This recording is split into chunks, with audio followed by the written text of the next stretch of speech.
La primera vez que escuché las voces fue una noche sin luna, cerca del kilómetro 182 de la ruta mexicana 307. Era mitad de junio, cuando el calor en la selva de Quintana Roo se vuelve una maldición húmeda que se pega a la piel como una sábana mojada. Venía de Tulum, después de dejar una carga de piezas automotrices en una bodega, y me dirigía de regreso a Chetumal, donde vivía con mi hermana. Soy chofer de tráiler desde hace más de 15 años y he manejado por casi todas las carreteras del país, pero hay algo en esa ruta que siempre me ha inquietado. La 307 no es una autopista cualquiera. Atraviesa kilómetros de selva espesa, donde la señal del celular desaparece y los postes de luz son un lujo escaso. De día parece cualquier carretera del sur, pero de noche hay zonas que se sienten ajenas al mundo, como si la maleza estuviera viva y acechara. Esa noche iba solo, como siempre. Mi tráiler llevaba ya varias horas rugiendo parejo, sin problemas. Tenía la radio apagada porque me dolía la cabeza, así que todo lo que escuchaba era el motor, el zumbido del aire que entraba por la ventanilla y de vez en cuando el canto lejanísimo de algún ave nocturna. De pronto, cuando pasaba entre dos curvas cerradas, donde apenas se alcanzaba a ver unos metros al frente, escuché algo que me hizo frenar en seco. Una voz infantil, clara, como si hablara justo al lado del tablero. «Señor, ¿nos puede llevar?» Pisé el freno tan fuerte que sentí como el peso del tráiler empujaba todo hacia adelante. Me quedé helado, con las manos en el volante. Miré por los espejos, encendí las luces altas. No había nadie. La carretera estaba completamente vacía. Solo mi tráiler, la selva y el cielo oscuro como boca de lobo. Pensé que había sido mi imaginación, el cansancio, o tal vez un recuerdo de algún programa de radio que me había quedado rondando. Iba a arrancar de nuevo cuando la voz volvió a sonar. «Tenemos frío, ¿nos puede llevar?» Pero esta vez, la voz no vino de al lado. Vino desde el motor, así como si alguien hablara desde dentro del cofre, como si estuvieran ahí adentro, entre los cilindros y las correas. Me bajé con el corazón latiéndome en las sienes. Saqué mi linterna, caminé hacia el frente del tráiler y abrí el cofre con cuidado, esperando, no sé por qué, encontrar algo, un animal atrapado, algún dispositivo, lo que fuera. Pero no había nada. Todo estaba en su lugar, el motor caliente y normal, oliendo a aceite y metal. Cuando cerré el cofre, vi algo que no me había dado cuenta al bajarme. A un lado de la carretera, entre la maleza, había dos niños. Un niño y una niña, de no más de 8 años. Estaban descalzos, con la ropa sucia, parados muy quietos, observándome. La niña llevaba un vestido blanco, manchado de tierra. El niño tenía un pantaloncito corto y una camisa rota. Ninguno hablaba, solo me miraban como si me conocieran. Les pregunté qué hacían ahí, si estaban perdidos, si querían que los llevara. No respondieron. Di un paso hacia ellos y en ese momento la niña sonrió. No fue una sonrisa dulce, fue una mueca rara, como si no supiera bien cómo hacerlo. Después se dio la vuelta y se adentró en la selva, desapareciendo entre las sombras. El niño la siguió, sin decir nada. Me quedé ahí parado unos minutos, con un nudo en el estómago. Después subí al tráiler, cerré con seguro y seguí manejando, más rápido de lo normal.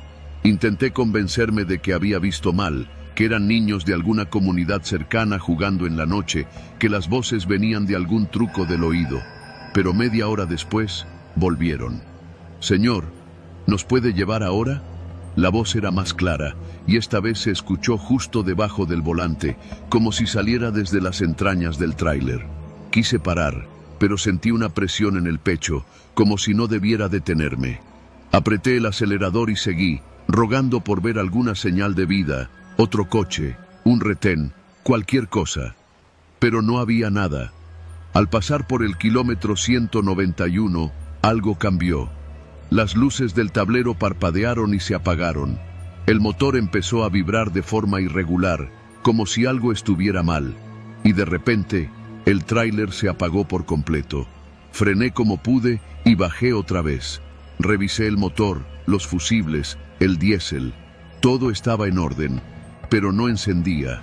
Fue entonces que escuché algo imposible.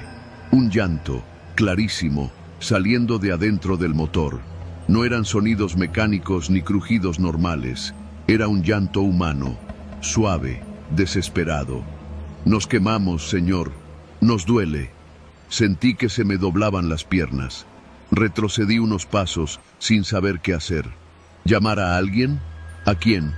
No tenía señal y ni loco me quedaba ahí esperando. Caminé por la carretera unos minutos, buscando alguna señal, un letrero, lo que fuera. Y entonces vi algo que me rompió el alma. Una cruz de madera, medio caída, junto al borde de la carretera. Tenía 2 nombres grabados con navaja, Alicia y Tomás. Alrededor de la cruz había flores secas, peluches y una foto vieja y desteñida. En la foto estaban los 2 niños que había visto, parados junto a un tráiler como el mío, sonriendo. Volví al vehículo temblando. Cerré todo con seguro, encendí una veladora que llevaba en la guantera. Mi hermana me la había dado para el camino, como decía ella, y la puse sobre el tablero. Me quedé ahí, en silencio, escuchando. El llanto siguió unos minutos más, hasta que se fue apagando poco a poco. Finalmente, después de casi 1 hora, el motor arrancó solo, sin que yo lo tocara. No me lo cuestioné, solo conduje. No volví a ver a los niños, pero durante los siguientes días, cada vez que me detenía, cada vez que apagaba el motor, al volverlo a encender, escuchaba pequeñas risas, leves, desde dentro. Semanas después, platiqué con otros traileros en una fonda de Chetumal, cerca del Mercado Nuevo. Les conté mi historia, esperando risas o burlas, pero lo que recibí fueron miradas serias, pesadas. Uno de ellos, un viejo de Veracruz con más cicatrices que dientes, me miró a los ojos y dijo: Alicia y Tomás. Eso fue hace como 15 años. Iban con su papá, un trailero también. Chocaron contra un árbol en esa curva maldita del 182. El tráiler se incendió. Él salió. Los niños no. Desde entonces, muchos los han visto. Y dicen que se suben a los motores porque creen que así alguien los va a sacar del fuego. No dije nada. No pude. Solo pagué mi comida, me subí al tráiler y me fui. Desde entonces, cada que paso por la 307, dejo algo en esa cruz. Un dulce, un juguete, una flor. Nunca me detengo más de lo necesario. Y cada vez que escucho la más mínima voz en el motor, bajo el volumen de la radio y rezo en silencio. No por ellos, por mí. Porque sé que el día que dejen de hablarme, será porque ya se subieron por completo. Y esta vez no van a dejarme manejar solo.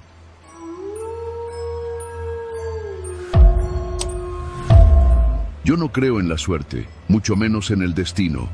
Si algo he aprendido trabajando como chofer de tráiler durante más de 20 años, es que las tragedias no tienen explicación mágica, simplemente pasan. Un reventón de llanta, una curva mal calculada, un bache que no viste a tiempo, eso es lo que mata, no fantasmas ni maldiciones. Pero lo que viví en la ruta mexicana 134, en el tramo que atraviesa la sierra entre Zitácuaro y Toluca, me hizo replantearme todo. Todavía me cuesta hablar de eso. Me tiemblan las manos cada vez que escucho el motor de un tráiler bajando en quinta. Todavía sueño con esa voz, la del viejo, y con el grito que escuché cuando ya era demasiado tarde para frenar. Te lo voy a contar como lo viví, sin adornos ni exageraciones. Porque si hay algo que necesito, es que alguien más sepa la verdad. Que no crean que los que se han ido por ese barranco lo hicieron por error. Que entiendan que allá arriba, entre las curvas y el neblinal, hay algo que no debería estar. Era martes. Salí de Lázaro Cárdenas con una carga de vigas rumbo a Toluca. Le metí duro para cruzar Morelia temprano y llegar a la sierra antes del anochecer. Pero entre una vuelta que me hicieron dar por una obra y un retén que me detuvo más de 1 hora, el sol ya iba bajando cuando empecé a subir por la 134. La conocía bien. Esa carretera es como una serpiente que se arrastra entre los cerros, con curvas cerradas y neblina que baja de golpe, como si alguien abriera una puerta al otro mundo. De noche, los faros apenas alumbran unos metros, y cuando no hay señal de celular, como pasa la mayor parte del tiempo ahí arriba, lo único que te acompaña es el rugido del motor y el rechinar de los frenos. Poco antes de llegar a un paradero abandonado que todos conocemos como El Campanario, vi una silueta al lado del camino. Pensé que era otro de esos viejitos que venden dulces o refrescos, pero cuando me acerqué, vi que el hombre tenía un puesto improvisado cubierto con una lona negra y una luz colgando de un gancho oxidado. Detuve el tráiler por pura curiosidad y porque me estaba orinando. El viejo no me saludó, nomás levantó la cabeza y me dijo: ¿Primera vez que cruzas de noche? No, ya me la sé, le respondí mientras bajaba del camión. Entonces ya conoces el barranco. ¿Cuál? ¿El de las golondrinas?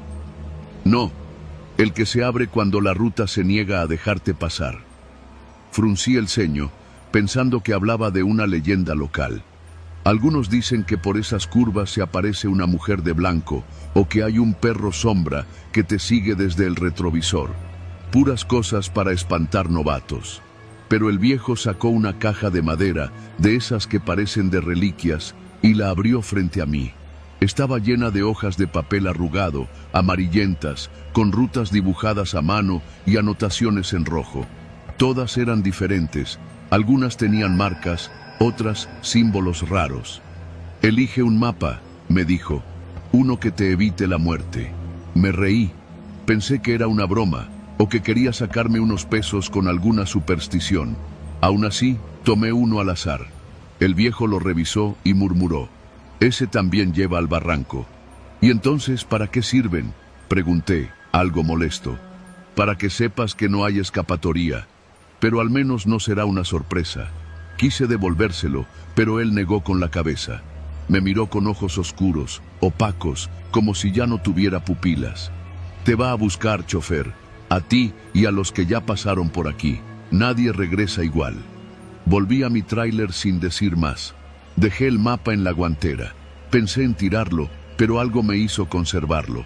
Quizá la mirada del viejo, o quizá esa sensación pegajosa en el estómago que empezó desde que tomé el papel. Unos 20 kilómetros más adelante, el neblinal cayó de golpe, como si alguien lo hubiera arrojado desde el cielo. Apagué la música y bajé la velocidad. Apenas podía ver la línea blanca del borde. Empecé a sentir una presión en los oídos, como si estuviera bajando de una montaña muy alta, aunque en realidad seguía subiendo. Fue entonces cuando escuché la voz. ¡Frena! ¡Frena, por Dios! El grito vino de atrás. Frené de golpe y casi se me apaga el motor. Me bajé, alumbrando con la lámpara del celular, pensando que quizá alguien se había colado en la caja del tráiler.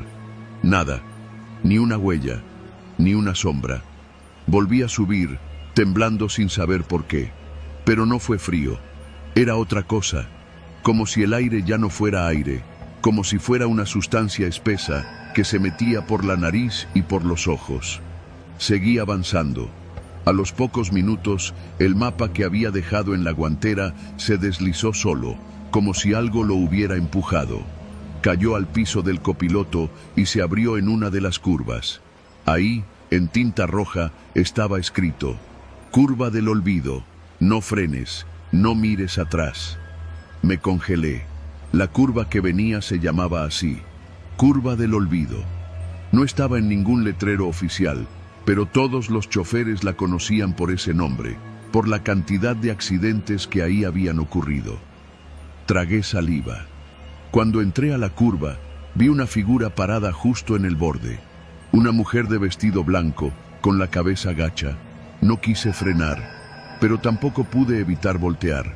No vi una cara, vi una boca enorme, abierta de lado a lado, llena de dientes como agujas. Gritó algo que no entendí, una palabra que se metió directo al cráneo. Perdí el control del volante. El tráiler se ladeó, sentí como las llantas del lado derecho se alzaban del asfalto. Pensé que ya me había ido, pero no me fui. Me detuve a escasos metros del barranco. Las luces delanteras iluminaron el vacío. Por un momento vi los restos de otros camiones allá abajo. No uno ni dos, docenas. Algunos parecían antiguos, oxidados, comidos por la vegetación, pero otros eran recientes. El motor se apagó solo, y entonces, entre la neblina, escuché el mismo grito, una y otra vez, como si fuera un eco que regresaba desde el fondo. ¡Frena! ¡Frena, por Dios! No sé cuánto tiempo estuve ahí. La radio estaba muerta, el celular sin señal ni batería. Empecé a caminar por la carretera, pensando en pedir ayuda, pero cada vez que avanzaba sentía que regresaba al mismo punto. Las mismas piedras, el mismo bache, el mismo árbol con la cruz clavada.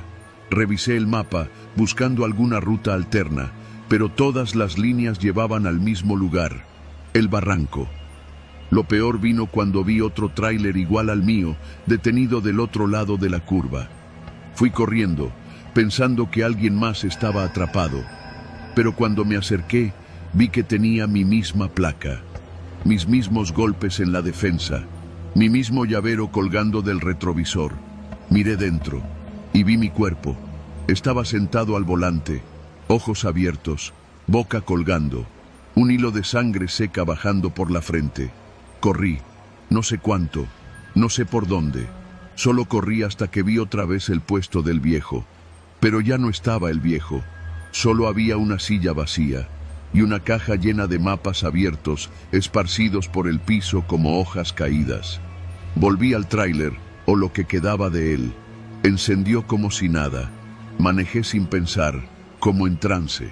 Solo cuando vi las luces de Toluca en el horizonte, sentí que volvía a estar en el mundo real. Desde ese día no he vuelto a manejar de noche. Vendo piezas en un taller en Metepec y duermo con la luz encendida. El mapa todavía lo tengo, enmarcado, colgado frente a mi cama. No porque me guste, sino porque no puedo deshacerme de él. Cada vez que intento quemarlo, se apaga el fuego. Cada vez que lo rompo, aparece intacto al día siguiente. Otros choferes me han contado cosas parecidas, pero pocos se atreven a hablar de eso en voz alta. Nadie quiere parecer loco. A veces, mientras duermo, escucho el motor de mi tráiler encendiéndose solo. A veces sueño que vuelvo a esa curva y que no freno, que caigo. Pero lo peor de todo no es eso. Lo peor es que una vez, en una gasolinera cerca de Zitácuaro, vi al viejo, sentado, con su caja de mapas, igualito, inmóvil, y lo vi entregándole un mapa a otro chofer. Quise gritarle, decirle que no lo tomara, pero ya era tarde.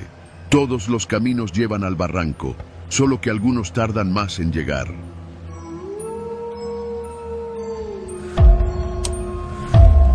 Me llamo Joel y soy de Tecate, aunque llevo ya varios años ganándome la vida en las carreteras de Baja California manejando un taxi pirata. De esos que no traen placas oficiales, pero que en la noche, cuando ya no hay transporte y todo mundo quiere llegar a su rancho, se vuelven el último recurso. Cobro justo, no me paso de lanza, y si bien ya me ha tocado subir a todo tipo de gente, borrachos, cholos, incluso una vez un tipo con una pistola en la cintura, nunca me había pasado nada como lo que viví esa noche rumbo a La Rumorosa. Eran casi las 2 de la madrugada. Estaba estacionado junto a una tiendita de abarrotes cerrada, allá por la salida de Mexicali, con las luces del carro apagadas, echándome un cigarro. Tenía rato sin levantar pasaje, y me estaba debatiendo entre regresarme a Tecate o echarme una última vuelta. Fue entonces que la vi. Una figura parada al borde del camino. Vestía todo de blanco. No era raro ver mujeres en la carretera a esa hora. Algunas buscan aventón, otras andan en sus rollos, pero lo que me llamó la atención fue que no se movía, ni un paso, ni un gesto, solo estaba ahí, como si me estuviera esperando. Encendí el motor, me acerqué despacio, bajé la ventana del lado del copiloto. ¿Va a La Rumorosa?, pregunté. No respondió, solo abrió la puerta y se subió. El sonido fue como si alguien metiera una toalla mojada al asiento. Inmediatamente sentí el frío. No un airecillo leve, no, un frío denso, húmedo, como si hubieran abierto una hielera. Volteé a verla. Tenía el rostro cubierto por un rebozo y las manos, que apretaban una bolsa de tela sobre las piernas, parecían hinchadas, como si llevaran rato sumergidas en agua. No quise preguntar, solo arranqué. El camino a la Rumorosa es peligroso incluso en el día. Curvas cerradas, neblina densa, pendientes traicioneras. En la noche se vuelve otra cosa, como si el mundo se encogiera y te dejara a solas con lo que traigas en la cabeza o con lo que te subas al carro.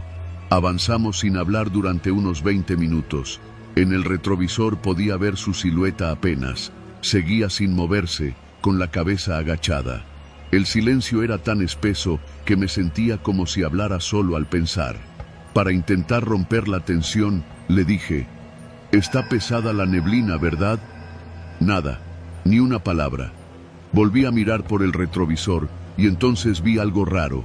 El asiento donde ella iba estaba mojado, no sudado, no con manchas pequeñas, empapado, como si se hubiera sentado alguien salido de un río. «¿Todo bien?», pregunté, ahora sí más nervioso. Ella levantó la cabeza. Apenas pude distinguir unos ojos pálidos, vidriosos. Me estremecí, no por su mirada, sino por algo que cayó de su bolsa y rodó al suelo del carro. Un hueso humano, largo, delgado, como de un brazo. Frené en seco. «¿Qué es eso?». Ella no respondió, solo extendió la mano hacia el piso, recogió el hueso y volvió a guardarlo con cuidado en la bolsa.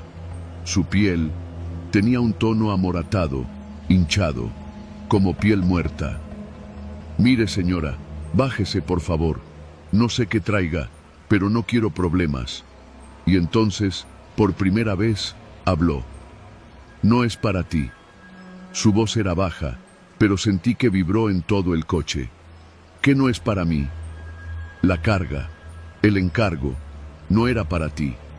Ahí fue cuando sentí algo en el asiento trasero, como si alguien más se hubiera subido sin que me diera cuenta. Volteé y no había nadie, pero el respaldo del asiento estaba hundido y otra marca de humedad se dibujaba en la tela. Ya no aguanté. Abrí la puerta, bajé del coche y vomité junto al camino. Temblaba. La neblina se había cerrado a nuestro alrededor y las luces del coche parecían no atravesarla.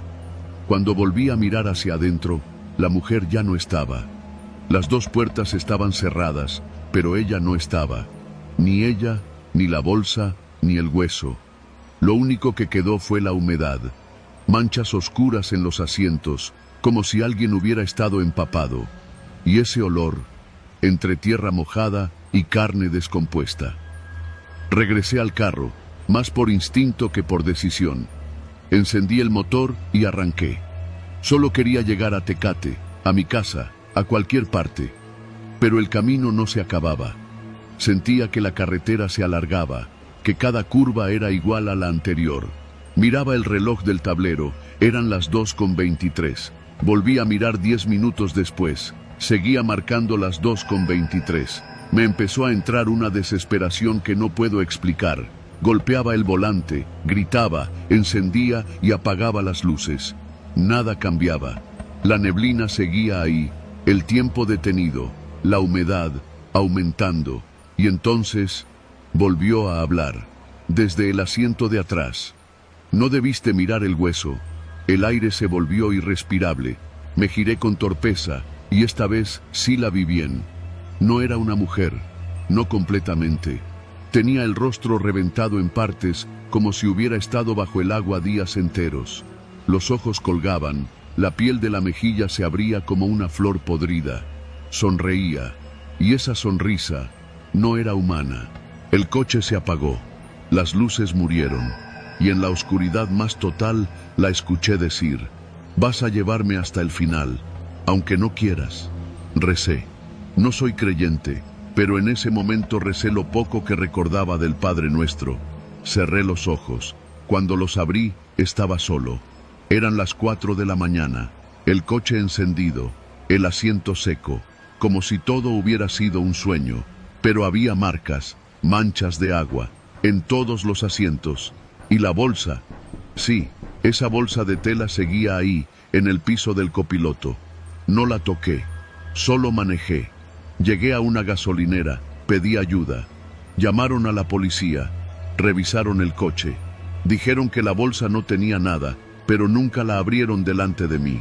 Me dijeron que mejor me fuera a descansar, que parecía que había tenido un colapso nervioso. Esa fue la última vez que manejé por la carretera a La Rumorosa. Me mudé con un primo a Ensenada y ahora trabajo en una refaccionaria. Pero a veces, cuando llueve, cuando el viento sopla fuerte, escucho en mi cabeza esa voz. No era para ti. Y entonces la recuerdo. No como la mujer que subía al coche, sino como lo que realmente era. Una entrega perdida. Un alma que no encontró su destino y que quizás sigue esperando a que alguien más la lleve.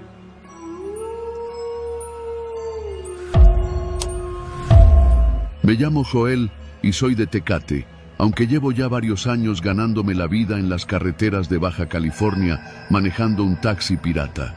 De esos que no traen placas oficiales, pero que en la noche, cuando ya no hay transporte y todo mundo quiere llegar a su rancho, se vuelven el último recurso. Cobro justo, no me paso de lanza, y si bien ya me ha tocado subir a todo tipo de gente, borrachos, cholos, incluso una vez un tipo con una pistola en la cintura, nunca me había pasado nada como lo que viví esa noche rumbo a La Rumorosa. Eran casi las 2 de la madrugada. Estaba estacionado junto a una tiendita de abarrotes cerrada, allá por la salida de Mexicali, con las luces del carro apagadas, echándome un cigarro. Tenía rato sin levantar pasaje, y me estaba debatiendo entre regresarme a Tecate o echarme una última vuelta. Fue entonces que la vi. Una figura parada al borde del camino. Vestía todo de blanco. No era raro ver mujeres en la carretera a esa hora. Algunas buscan aventón, otras andan en sus rollos, pero lo que me llamó la atención fue que no se movía, ni un paso, ni un gesto, solo estaba ahí, como si me estuviera esperando. Encendí el motor, me acerqué despacio, bajé la ventana del lado del copiloto. ¿Va a La Rumorosa?, pregunté. No respondió, solo abrió la puerta y se subió. El sonido fue como si alguien metiera una toalla mojada al asiento. Inmediatamente sentí el frío. No un airecillo leve, no, un frío denso, húmedo, como si hubieran abierto una hielera. Volteé a verla. Tenía el rostro cubierto por un rebozo, y las manos, que apretaban una bolsa de tela sobre las piernas, parecían hinchadas, como si llevaran rato sumergidas en agua. No quise preguntar, solo arranqué. El camino a La Rumorosa es peligroso incluso en el día. Curvas cerradas, neblina densa, pendientes traicioneras. En la noche se vuelve otra cosa, como si el mundo se encogiera y te dejara a solas con lo que traigas en la cabeza o con lo que te subas al carro. Avanzamos sin hablar durante unos 20 minutos. En el retrovisor podía ver su silueta apenas. Seguía sin moverse, con la cabeza agachada. El silencio era tan espeso que me sentía como si hablara solo al pensar. Para intentar romper la tensión, le dije: «Está pesada la neblina, ¿verdad?» Nada, ni una palabra. Volví a mirar por el retrovisor y entonces vi algo raro. El asiento donde ella iba estaba mojado, no sudado, no con manchas pequeñas, empapado, como si se hubiera sentado alguien salido de un río. «¿Todo bien?», pregunté, ahora sí más nervioso. Ella levantó la cabeza. Apenas pude distinguir unos ojos pálidos, vidriosos. Me estremecí, no por su mirada, sino por algo que cayó de su bolsa y rodó al suelo del carro. Un hueso humano, largo, delgado, como de un brazo. Frené en seco. «¿Qué es eso?». Ella no respondió, solo extendió la mano hacia el piso, recogió el hueso y volvió a guardarlo con cuidado en la bolsa. Su piel tenía un tono amoratado, hinchado, como piel muerta. «Mire, señora, bájese por favor.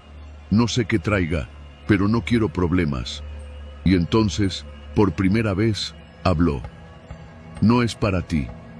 Su voz era baja, pero sentí que vibró en todo el coche. «¿Qué no es para mí?». La carga, el encargo, no era para ti. Ahí fue cuando sentí algo en el asiento trasero, como si alguien más se hubiera subido sin que me diera cuenta. Volteé y no había nadie, pero el respaldo del asiento estaba hundido y otra marca de humedad se dibujaba en la tela. Ya no aguanté. Abrí la puerta, bajé del coche y vomité junto al camino. Temblaba. La neblina se había cerrado a nuestro alrededor y las luces del coche parecían no atravesarla.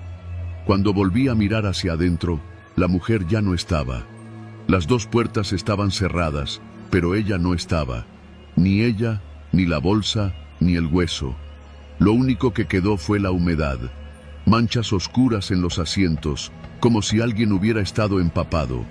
Y ese olor, entre tierra mojada y carne descompuesta. Regresé al carro, más por instinto que por decisión. Encendí el motor y arranqué. Solo quería llegar a Tecate, a mi casa, a cualquier parte. Pero el camino no se acababa. Sentía que la carretera se alargaba, que cada curva era igual a la anterior. Miraba el reloj del tablero, eran las 2:23. Volví a mirar 10 minutos después, seguía marcando las 2:23. Me empezó a entrar una desesperación que no puedo explicar. Golpeaba el volante, gritaba, encendía y apagaba las luces. Nada cambiaba. La neblina seguía ahí, el tiempo detenido, la humedad aumentando. Y entonces volvió a hablar, desde el asiento de atrás. No debiste mirar el hueso. El aire se volvió irrespirable.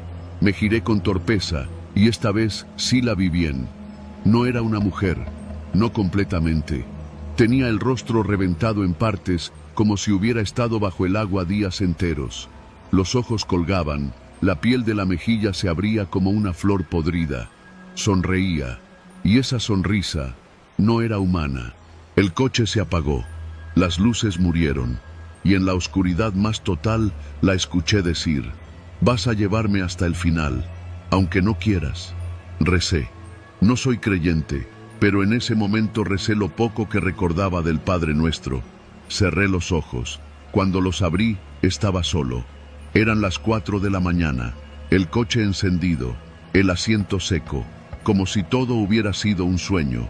Pero había marcas, manchas de agua, en todos los asientos. Y la bolsa. Sí, esa bolsa de tela seguía ahí, en el piso del copiloto. No la toqué, solo manejé. Llegué a una gasolinera, pedí ayuda. Llamaron a la policía, revisaron el coche. Dijeron que la bolsa no tenía nada, pero nunca la abrieron delante de mí. Me dijeron que mejor me fuera a descansar, que parecía que había tenido un colapso nervioso. Esa fue la última vez que manejé por la carretera a La Rumorosa. Me mudé con un primo a Ensenada y ahora trabajo en una refaccionaria. Pero a veces, cuando llueve, cuando el viento sopla fuerte, escucho en mi cabeza esa voz. No era para ti. Y entonces la recuerdo. No como la mujer que subía al coche, sino como lo que realmente era. Una entrega perdida. Un alma que no encontró su destino y que quizás sigue esperando a que alguien más la lleve.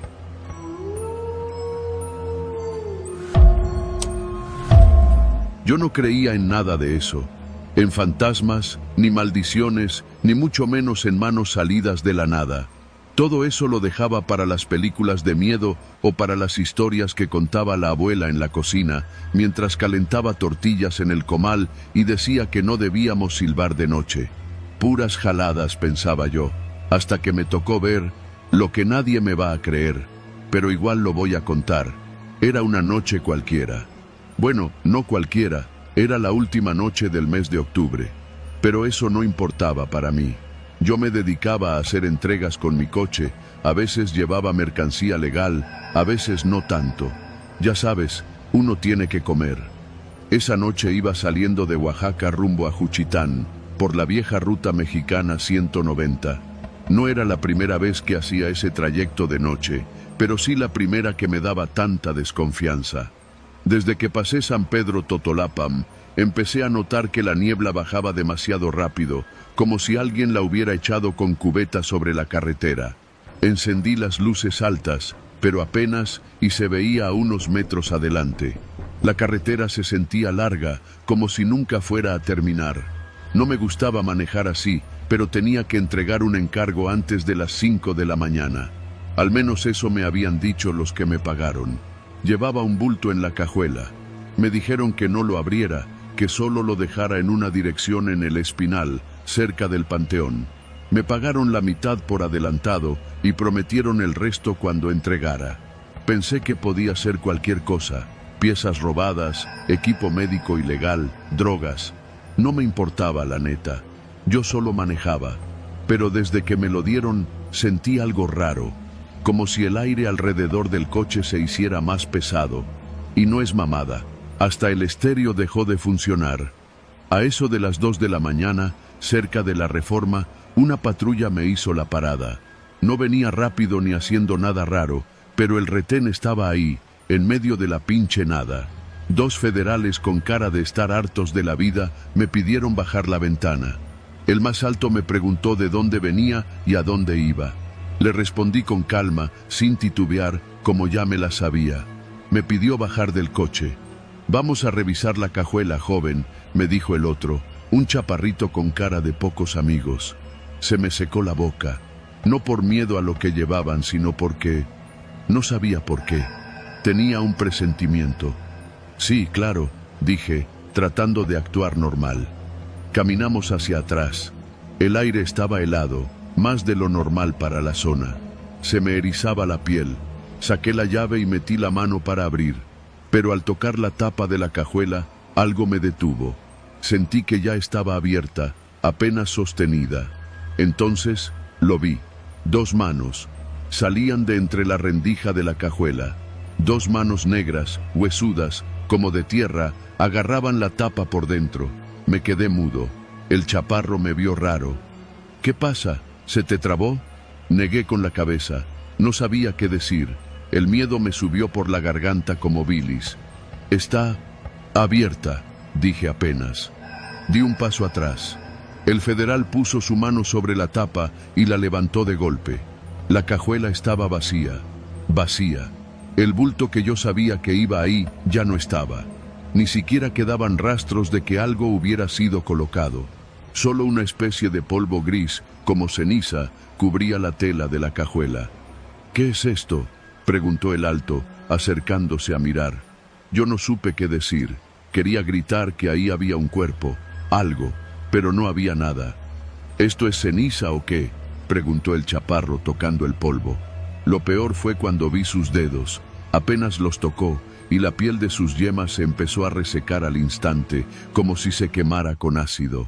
«¡A la madre!», gritó él, sacudiéndose la mano. «Me está ardiendo». Yo no podía moverme. Me quedé mirando fijamente la cajuela, como esperando que las manos volvieran a salir. Pero no pasó nada. Los federales se miraron entre sí, no dijeron más. Me devolvieron las llaves sin una palabra. «Vete, y que no te volvamos a ver por aquí», dijo el alto, sin mirarme a los ojos. Volví a subirme al coche como en trance. Manejé sin rumbo, sin saber si debía seguir hasta el Espinal o regresarme. El bulto ya no estaba, pero yo aún sentía la presencia de algo ahí atrás. Pasé por San Juan de la Vía. El pueblo dormía, pero las luces de algunas casas parpadeaban como si el voltaje se cayera.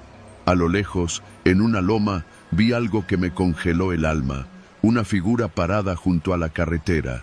Era una mujer, pero no se movía. No pedía aventón, no hacía señas. Solo estaba ahí, observando. Vestía un rebozo negro que le cubría la cabeza. Frené en seco. El motor tosió. La figura no se movió. Sentí que me miraba directamente, aunque no le veía la cara. Entonces, en el retrovisor, vi algo moverse dentro del coche. Me giré de golpe, y ahí estaban, las mismas manos. Ahora salían desde atrás del asiento, tratando de alcanzar mi cuello. Me lancé fuera del coche, rodando sobre la carretera como loco. Grité. Nadie respondió. Me levanté como pude.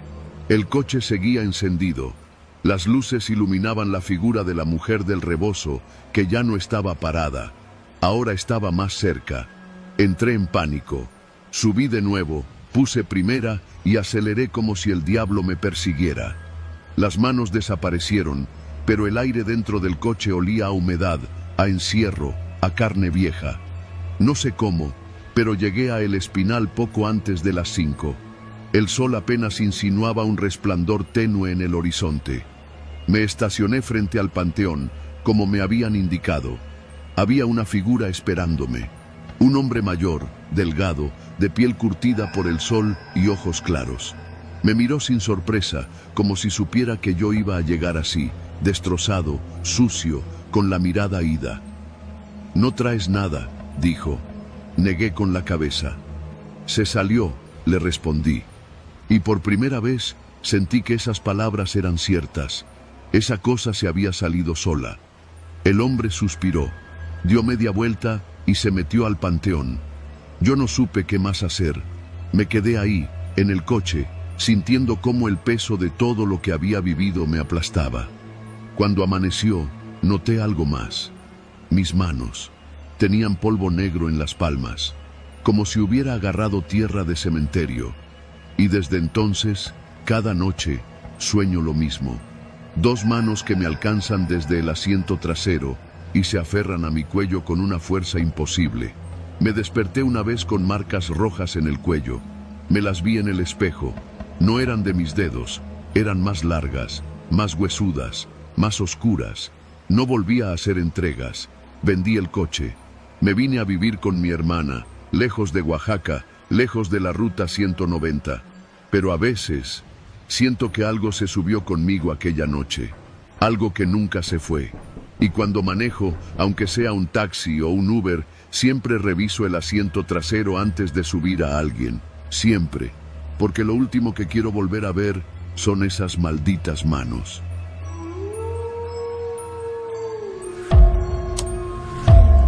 Siempre me ha gustado manejar de noche. Hay algo en la carretera vacía, en el silencio interrumpido solo por el motor y el sonido del viento contra los espejos, que me calma. Esa madrugada salí de Durango con la intención de llegar a Mazatlán antes de que saliera el sol. Había trabajado una semana entera en una bodega de frijol en El Salto y lo único que quería era llegar a casa, darme un baño y dormir por 2 días. La carretera Durango-Mazatlán, también conocida como El Espinazo del Diablo, tiene fama por sus curvas peligrosas y sus más de 60 túneles. Pero ese tramo de madrugada estaba vacío y la bruma apenas flotaba sobre el asfalto. Llevaba un café de Oxxo ya frío, una bolsa de churritos que no había tocado y música de Los Cadetes sonando bajito para no dormirme. El primer túnel apareció como una boca abierta en la montaña. Encendí las luces altas antes de entrar. Adentro, la temperatura bajó de golpe, como si hubieran apagado el mundo allá afuera. Cuando salí del otro lado, algo me pareció fuera de lugar. Había más niebla. No esa neblina ligera que flota por las montañas, sino una espesa, casi sólida, que cubría los cerros y apenas dejaba ver los reflectores del camino. Bajé la velocidad, pensando que quizá era una nube baja. A los pocos metros, la niebla se disipó y me relajé. Pero algo seguía raro. La señal de radio había cambiado sin que me diera cuenta. Ya no era norteña, sino una especie de canto en náhuatl o alguna lengua indígena que no entendía. Pensé que era alguna estación de la sierra y la apagué. No quise pensar mucho en eso. Pasé por el segundo túnel, salí al otro lado y algo más había cambiado. Los árboles a la orilla del camino eran más oscuros, más altos. Me llamó la atención un poste con un letrero que no recordaba. Decía, Pueblo de los que no vuelven, en letras blancas, ya casi borradas. Frené un poco. No había pueblo ahí. Conozco bien esa zona. Esa comunidad simplemente no existía. Pensé que estaba cansado, que la mente, cuando se agota, empieza a inventar cosas. Me repetí eso varias veces. Tercer túnel. Al salir, la carretera ya no era asfalto, era empedrada, vieja. Los reflectores estaban torcidos o caídos. El GPS marcaba sin señal. Al fondo, Una figura caminaba por la orilla. No era un peatón normal. Caminaba con pasos lentos, arrastrando los pies, como si tuviera mucho peso encima. No sé por qué, pero disminuí la velocidad hasta casi detenerme. La figura giró la cabeza hacia mí, y aunque estaba a más de 10 metros, vi que no tenía ojos, solo cuencas negras, profundas, como si alguien le hubiera vaciado la cara. Me temblaron las manos. Apreté el acelerador. Pasé rápido. No quise ver por el retrovisor. Solo pensaba en llegar al siguiente túnel y salir de esa pesadilla. Y así fue con cada uno. Cada túnel me llevaba a una versión ligeramente distinta de la carretera. Una vez salí a un tramo completamente cubierto por huesos de animales. No eran ramas, no eran piedras, eran costillas, cráneos, patas enteras. Crujían bajo las llantas. En otro, vi una camioneta igualita a la mía, volcada a un costado, con la misma calcomanía en el vidrio trasero, una Virgen de Guadalupe rodeada de rosas rojas. Me detuve en seco, me bajé, caminé con cuidado hacia ella. Cuando miré dentro, lo vi, era yo, o algo que se parecía muchísimo a mí, roto, aplastado contra el volante, con la cara cubierta de sangre seca. Tuve que vomitar a un lado del camino, no entendía qué estaba pasando. ¿Estaba muerto? ¿Soñando? ¿Había chocado y no me había dado cuenta? Me metí al coche temblando. Revisé mi cara en el espejo retrovisor. Estaba pálido pero intacto. Sentía que si me quedaba ahí, si seguía mirando esa versión de mí mismo, algo me iba a atrapar. Volví a manejar. Ya no pensaba en llegar, solo quería salir. Y entonces apareció el último túnel. Era diferente a los demás, mucho más largo, sin luces dentro. Era como si hubieran apagado el mundo. Entré y de inmediato sentí un peso en el pecho, como si el aire fuera más denso. Avancé despacio, con las luces altas, pero apenas alumbraban un par de metros adelante. Empecé a sentir un zumbido en los oídos, un sonido grave, como si todo el túnel vibrara muy despacio. Avancé por minutos. No salía. Miré el reloj. Las 3:45 de la madrugada. Cuando volví a ver el tablero, marcaba 0 kilómetros por hora, aunque yo seguía avanzando. El velocímetro temblaba.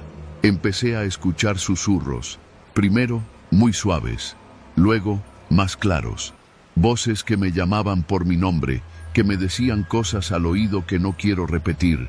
Me decían que ya no saldría, que ese era mi castigo, que había cruzado lo que no debía. A los lados del túnel empezaron a aparecer figuras, decenas, tal vez cientos, hombres, mujeres, niños, todos con los ojos vacíos, observándome desde las paredes. Algunos lloraban, otros reían, algunos golpeaban el concreto con las manos desnudas, dejando sangre en cada impacto. Empecé a gritar. Cerré los ojos por un segundo, esperando que al abrirlos todo desapareciera. Y entonces, el coche se detuvo.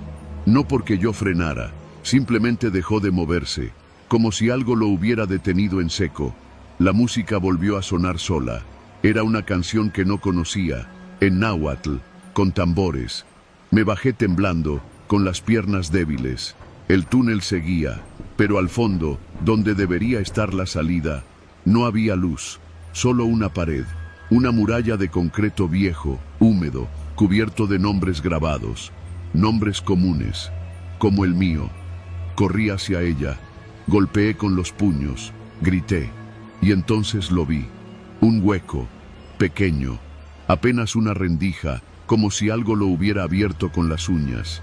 Dentro, un ojo enorme, amarillo, con una pupila vertical, observándome. Parpadeó, y sentí que algo dentro de mí se rompía. No recuerdo bien cómo salí, solo sé que desperté en el asiento del coche, fuera del túnel. El sol ya salía. El GPS volvió a funcionar. Marcaba que estaba a media hora de Mazatlán, pero nada volvió a ser igual. Los espejos del coche siempre reflejan algo que no está ahí. A veces, en la radio, escucho voces que nadie más oye, y cuando duermo, regreso a ese túnel, cada noche, como si una parte de mí se hubiera quedado atrapada ahí, repitiendo ese último tramo una y otra vez. Nunca tomé esa carretera de nuevo. Y si vas a hacerlo tú, si alguna vez manejas de noche por el espinazo del diablo, cuenta los túneles. Si entras al último y no ves la salida, no te detengas y no escuches las voces.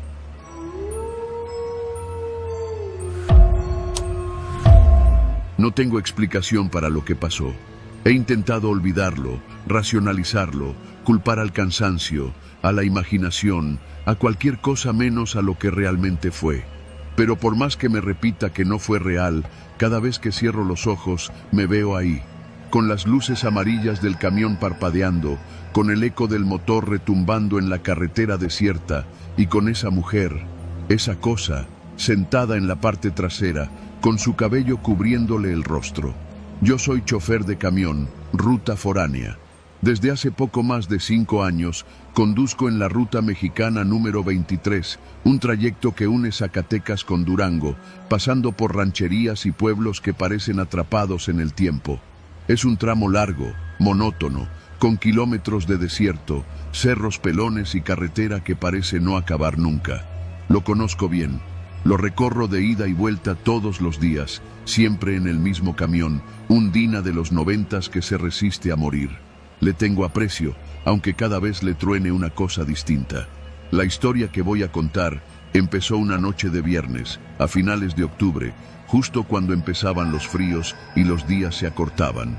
Salí de Zacatecas poco antes de las 6 de la tarde. Era uno de esos días tranquilos, con pocos pasajeros. Subieron algunos obreros, una señora con su niña dormida, un señor mayor que iba para Sombrerete. Todos se acomodaron en los primeros asientos, como siempre pasa en trayectos cortos. En la parte trasera no iba nadie. La primera señal de que algo no estaba bien fue después de pasar el entronque de Víboras. Ya había oscurecido. El cielo estaba cubierto de nubes bajas y la carretera estaba completamente sola. A esa hora, en ese tramo, no es raro no cruzarte con nadie, pero el silencio tenía un peso diferente, como si algo lo estuviera conteniendo. Incluso los pasajeros, que a veces van platicando o viendo el celular, iban en silencio. Cuando llegamos a un punto conocido como el Puente del Diablo, un tramo angosto y sin alumbrado, vi a una mujer parada al lado derecho de la carretera, justo frente a la señal oxidada que anuncia la entrada a Sierra de Órganos. Estaba sola, inmóvil, con un vestido largo color crema y el cabello suelto, negro, cubriéndole la cara. No levantó el brazo ni hizo ademán de subir. Simplemente estaba ahí, parada como esperando algo. Lo raro fue que al acercarme, los faros no la iluminaron como deberían. La luz parecía rodearla pero no tocarla. Reducí la velocidad por reflejo. Los camiones tienen muchas supersticiones y una de ellas dice que si ves a alguien de noche, aunque no haga la parada, no lo ignores. No por amabilidad, sino por respeto o miedo. Me detuve junto a ella, abrí la puerta y esperé. La mujer subió sin decir palabra. Sus pies apenas hacían ruido en los escalones de metal. Se fue directo al fondo del camión y se sentó en el último asiento del lado derecho. Nunca le vi el rostro. Siempre mantuvo el cabello cayéndole como cortina. Pensé que quizá estaba llorando. «Buenas noches», le dije, por cortesía. No contestó. Se quedó inmóvil, con la cabeza gacha. Volví al volante, un poco incómodo, pero no lo suficiente para sospechar nada grave. El trayecto continuó en silencio, aunque empecé a notar cosas extrañas. El retrovisor central, ese que usamos para ver el interior del camión, tenía algo raro. Cada vez que miraba hacia atrás, no podía enfocar bien a la mujer. Parecía que no estaba ahí, como si el asiento trasero estuviera vacío. Pero cuando giraba la cabeza para mirar directamente, la veía claramente sentada. Eso me puso nervioso. Decidí dejar de mirar el retrovisor. Unos kilómetros después, el señor mayor que iba hacia Sombrerete se levantó y caminó hacia mí. «¿Chofer?», me dijo en voz baja, con los ojos muy abiertos. «¿Cuándo subió esa mujer?». «Hace rato, cerca del Puente del Diablo», le contesté, sin quitar la vista del camino. «No estaba cuando yo me subí, y nadie más la vio entrar», dijo en un susurro. Me lo dijo como quien no quiere decirlo. Yo tampoco quería escucharlo. Me limité a encoger los hombros, pero sentí un cosquilleo desagradable en la nuca. ¿No la ha visto bien?, me dijo. No se le ve la cara. Nadie ha podido verla. Mi esposa me decía que eso no es buena señal. Lo miré por el retrovisor. Su rostro estaba pálido. Quise contestarle algo para calmarlo, pero no me salió nada. El silencio se hizo espeso de nuevo. Seguimos así por varios minutos hasta que algo sucedió que me hizo casi frenar de golpe. La niña, que iba dormida con su madre, comenzó a llorar de repente gritando: «¡No la mires, mamá! ¡No la mires!». La señora trató de calmarla, pero la niña seguía gritando como si viera algo horrible. Me giré y vi que la mujer del fondo ya no estaba sentada. Ahora estaba de pie, en medio del pasillo, pero seguía con el rostro cubierto por el cabello. Nadie más parecía verla. La niña se tapaba los ojos y lloraba. Los demás pasajeros empezaron a murmurar, incómodos, tensos. Yo me puse de pie y le dije: «Señora, ¿todo bien? ¿Hacia dónde se dirige?». Ella no respondió. Solo giró la cabeza hacia mí, lentamente, pero su cabello seguía cubriendo completamente su rostro. Sentí que no debía verla directamente, que algo terrible pasaría si lo hacía. Algo en mi cuerpo me decía que no lo hiciera, que no la enfrentara de frente. Volvió a sentarse en el último asiento sin decir palabra. Yo no podía más. Me detuve en el siguiente crucero, una pequeña desviación de terracería que lleva a una ranchería llamada La Herradura. Me levanté, prendí las luces interiores y dije: «Vamos a hacer una parada breve. Señora, por favor, aquí se termina su trayecto». Nadie se movió. Nadie dijo nada. Caminé hasta el asiento del fondo y estaba vacío. No había nadie. Tampoco vi rastros de que alguien hubiera estado ahí, ni sombra, ni prenda, ni huellas. Nada. Volví al volante como pude.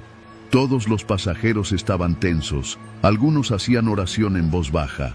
Arranqué el camión otra vez. La radio, que había estado apagada todo el camino, se encendió sola. Un bolero viejo empezó a sonar entre estática. «Si me quisieras lo mismo que te quiero yo», decía la voz rasposa del cantante. Y entonces la vi de nuevo, reflejada en el parabrisas, parada detrás de mí, aunque el camión estuviera completamente vacío en los asientos traseros. No me atreví a girar. Sentí su aliento en mi cuello, helado. No era una mujer, era una ausencia viva, una sombra que había adoptado forma humana. «Ya la viste», susurró.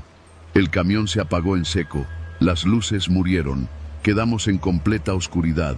Solo el bolero seguía sonando, distorsionado, como si viniera de muy lejos. No sé cómo, pero logré encender el motor otra vez. No miré hacia atrás, no volví a ver el retrovisor.